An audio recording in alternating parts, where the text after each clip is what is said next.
Hello everyone, we've got a trigonometry modeling question here. So let's have a look at this one.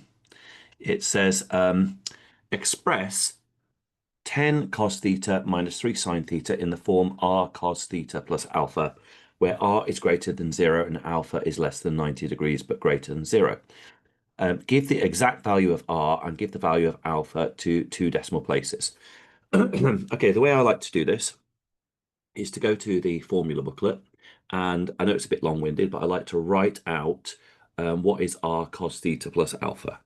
So first of all, r cos theta plus alpha can be written as r cos theta cos alpha, and it's going to be minus r sine theta sine alpha. Okay, notice that's because in cos, when we have a plus there, we have a minus there. So you have to be careful about that one. Then what I like to do is right underneath the identity that we've got. So 10 cos theta minus 3 sine theta, like that. Okay, and then I compare what we've got. So we've got cos theta there and there. We've got sine theta there and there.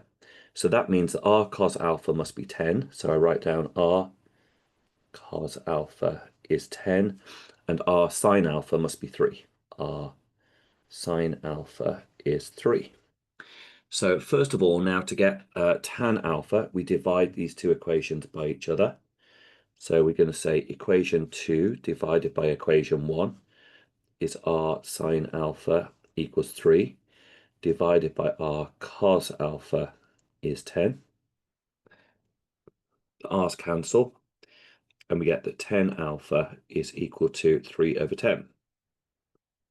So alpha is inverse tan of 3 over 10, and when we work that out, that turns out to be 16 degrees, I believe, 16.7 degrees. Okay, so alpha is 16.70 degrees. Now we need to calculate r. Again, we're coming back to these two equations. We're going to square them both and add them together. So we're going to say equation 1 squared, add equation 2 squared and square rooted is what's going to give us r. So r squared cos squared alpha add r squared sine squared alpha is going to equal 10 squared add 3 squared.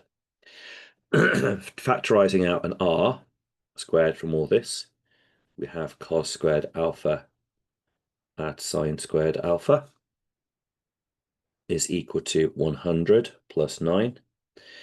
Cos squared add sine squared is 1, so that just gives us r squared is equal to 109. So r squared is 109. So therefore r is root 109. Okay, so we've now worked out our r. So we've now got our equation in the form r cos theta add alpha. It is going to be r cos theta add alpha is now in fact going to be root 109 cos of theta add 16.70 degrees. And that is part A done for 3 marks. Okay, now part B. It says Alana models the height of the ground, the height above the ground of a passenger on a Ferris wheel by the equation h is equal to 12 minus 10 cos 30t, add 3 sine 30t. So the first thing we need to do is look at the link that there is between the first equation and the second equation. And I'm noticing straight away that the theta has been replaced by 30t, and that the signs have been reversed in front of the 10 and the minus 3. So I can write that h is going to equal 12, and it's going to be minus this result that we've just got. Okay, so it's going to be minus root 109 cos. Notice that the theta has been replaced by 30t, so 30t plus 16.70 degrees. Now that's going to be quite important, so that could be easy to miss out that minus there, so be very careful about that. That could be a common mistake to miss out that minus, which is going to have a big bearing on things. Calculate the maximum height predicted by the model in B part 1.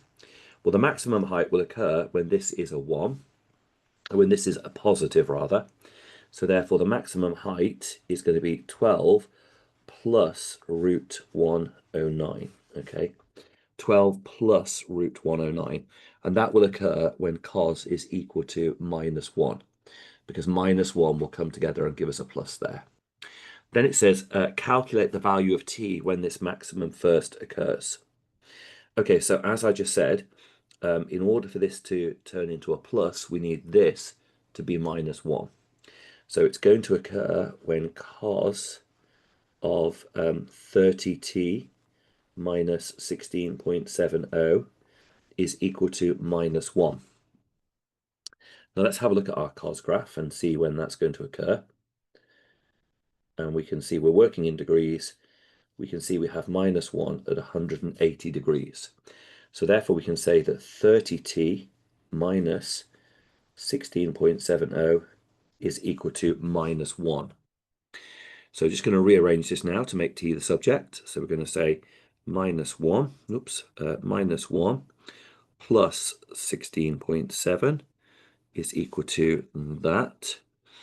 And then I'm going to divide that by 30. Divide that by 30 gives me 0.52. So there we go. That is our value that we're going to get there. Let's just double check that. Oh, actually, no. It's we need to double check that. So it's going to be cos is equal to -1. So this is going to be equal to 180 degrees. There we go. So we need to rearrange that 180 degrees. So cos of 30t minus 16.7 is -1.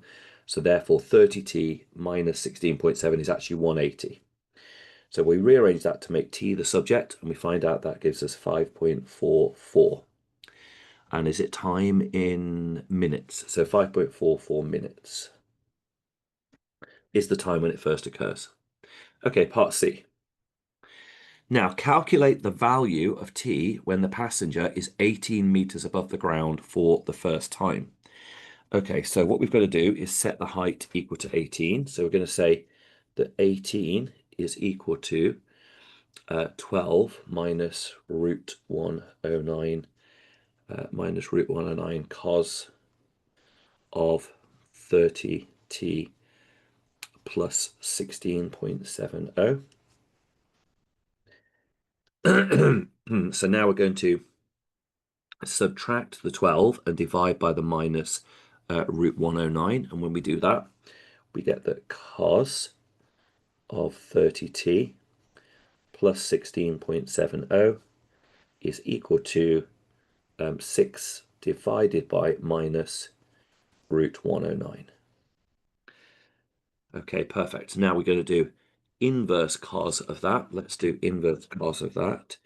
So we're going to go to, just make sure we're in degrees, angle unit degrees, and we're going to do inverse cos of minus 6 over root 109.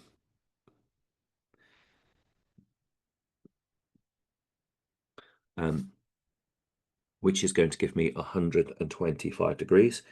So I find out that 30t plus 16.70 is equal to 125.078. So let's make t the subject of that. So we're going to subtract 16.7 from that, and then we're going to divide that by 30, and that gives us 3.61. Okay, so the time when that first happens is 3.61 minutes. So that is calculate the time when the passenger is 18 minutes above the ground. Now, the last bit of this question, that was a really nice 4 marks, by the way, for part C. The last bit of this question, it says, determine the time taken for the Ferris wheel to complete 2 revolutions. Okay. Now, we have got that the period of a trig expression, so the period, which means the time taken to complete 1 full revolution, is given by 360 divided by n, okay, where we have, say, for example, cos of n theta, or maybe sine of n theta. Here we have got the cos of n theta, and our n is 30. So we've got cos of 30t, So therefore the period, how long it's going to take to do one full cycle, is going to be 360 divided by 30, which means it's going to take it 12 minutes. So 12 minutes is one full revolution. So therefore 2 revolutions is going to be 24 minutes because it's just 2 times the 12 minutes.